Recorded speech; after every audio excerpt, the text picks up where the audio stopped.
신스브르입니다. 이번 영상에선 다소 알쏭달쏭한 기능을 알아보겠습니다. 바로 전편에서 보셨다시피 셋럼에서 웨이브 테이블을 보관하는 방식이 크게 두 가지 방식으로 나뉘죠. 크로스페이드와 스펙트럴 방식입니다. 이게 무슨 기능인가 해서 매뉴얼을 열어보면 읽어볼수록 알쏭달쏭한 무책임한 설명만 있습니다. 한국어로 된 설명은 역시 찾을 수 없었고요. 그렇다면 이 기능 왜 자료가 없을까요? 이게 정말 중요한 기능이고 꼭 알아야만 하는 기능이라면 다들 눈에 불을 켜고 분석을 했겠죠. 바로 그겁니다. 이번 영상에서 알아볼 내용은 셋럼을 사용해보신 분들이라면 누구나 한 번쯤은 궁금해하셨을 만한 내용이지만 알고 나서도 딱히 쓸모가 없을 것 같은 기분이 들고 굳이 시간 들여 알 필요가 없을 정도로 걸어본 다음 좋으면 쓰고 아니면 말고 할 정도로 적용법이 간단하기 때문에 굳이 분석할 가치를 느끼지 못할 수도 있습니다. 하지만 제 채널을 찾아오시는 분들은 굳이 이런 걸 궁금해하시는 분들이죠. 일단 이번 주제의 사용법을 설명드리자면 둘 다 걸어보고 마음에 드는 거 쓰시면 됩니다.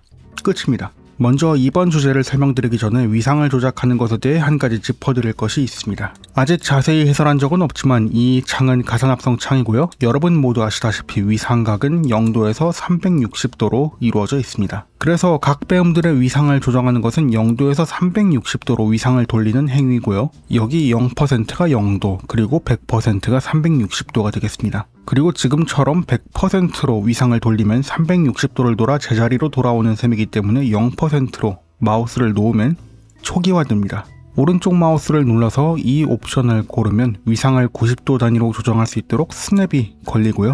여기서 180도를 돌리면, 즉 50%로 설정하면 위상 반전이 되겠습니다. 180도를 돌리는 게 왜 위상 반전이 되는지 그 점을 가장 먼저 짚어드리고 싶습니다. 페이지 플랜트를 통해 보여드리자면 두 개의 사인파 중 하나의 위상만 180도 돌렸습니다.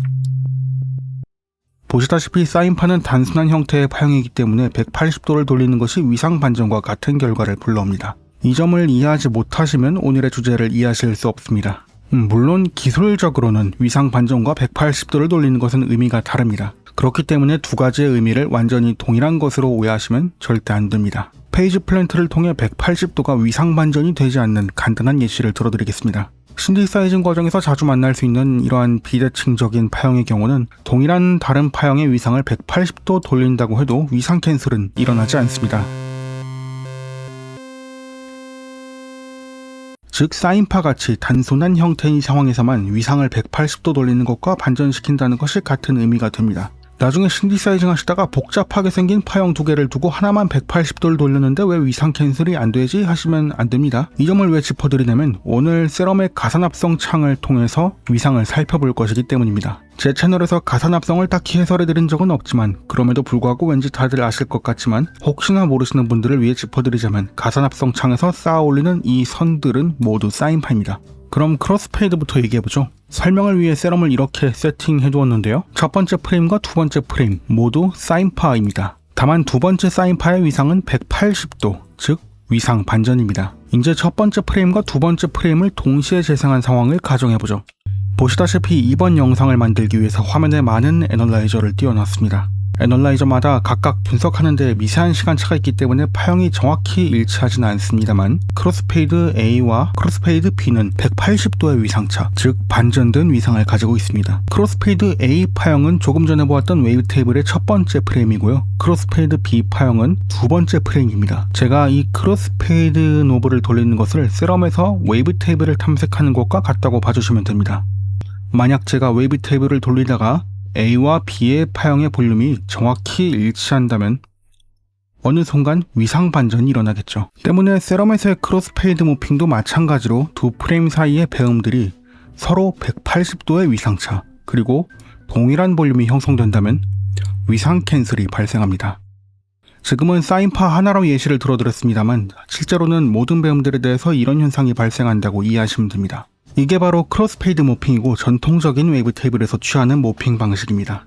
크로스페이드 모핑이란 말 그대로 프레임 사이의 배음들을 별다른 위상 보정 없이 크로스페이드 처리해서 보관하는 겁니다. 이 점을 이해하셨다면 스펙트럴은 얘기가 쉬워지죠. 스펙트럴 모핑은 프레임 사이의 위상도 함께 보관 처리해줍니다. 스펙트럴 A 파형과 B 파형은 서로 180도의 위상차를 가졌기 때문에 크로스페이드라면 위상 캔슬이 나야 하지만 스펙트럴 모핑에선 웨이브 테이블을 돌림에 따라 0도에서 180도로 자연스럽게 위상이 돌아가도록 보관해줍니다. 결과적으로 웨이브 테이블을 돌리면 위상을 흔든 것과 같은 결과가 발생하고요. 이 부분은 세럼에서 확인해보아도 역시 마찬가지입니다. 이게 바로 스펙트럴 모핑입니다. 제가 만들었던 웨이브 테이블 중에 이 현상을 이용한 극단적인 예시가 있습니다. 지금 보시는 이 웨이브 테이블은 크로스페이드 처리되었습니다.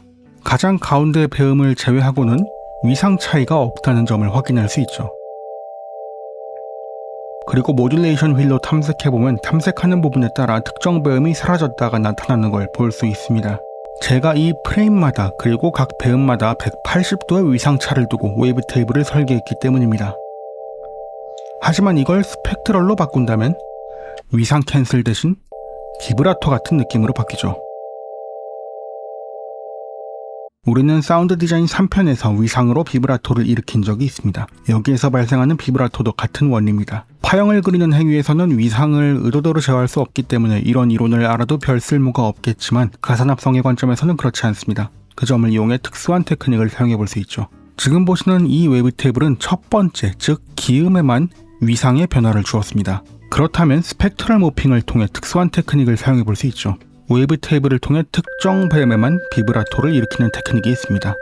저는 개인적으로 이 테크닉을 위상 보존이라고 부르고 있습니다. 가산합성과 웨이브 테이블을 동시에 지원하는 신디사이저라면 적극적으로 고려해 볼 수 있는 기술입니다. 아니면 특정 배음에만 페이지 모듈레이션을 하는 것도 가능하겠죠.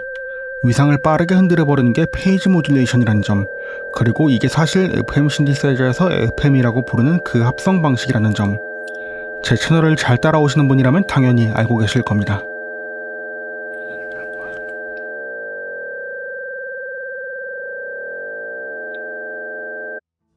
이번 영상에서의 이론과 응용은 다소 복잡하게 보일 수 있습니다만 실제 사용법은 그냥 걸어보고 마음에 들면 쓰면 된다입니다. 다만 본인이 가산합성을 하고 있고 웨이브 테이블을 직접 설계한다라면 이번 영상의 내용은 언젠가 쓸모 있으실 겁니다. 이번 영상에서 아직 해설하지 않은 옵션이 2개 더 있죠. 스펙트럴 제로 펀더멘탈 페이지는 모든 프레임에서의 기음의 위상을 0도로 고정하는 옵션이고요. 그 아래 스펙트럴 제로 올 페이지는 모든 프레임에서의 위상 정보를 제거하는 옵션입니다. 너무 쉬운 내용이라 딱히 해설하지는 않겠고요. 언젠가 다른 내용을 만들 때 겸사겸사 해설해 볼지도 모르겠네요. 혹시나 저는 그래도 이 옵션의 의미가 뭔지 궁금해 미치겠습니다 하시는 분이 계신다면 댓글 남겨주세요. 답변 드리겠습니다. 다음 영상에서 뵙죠. 신스브루였습니다.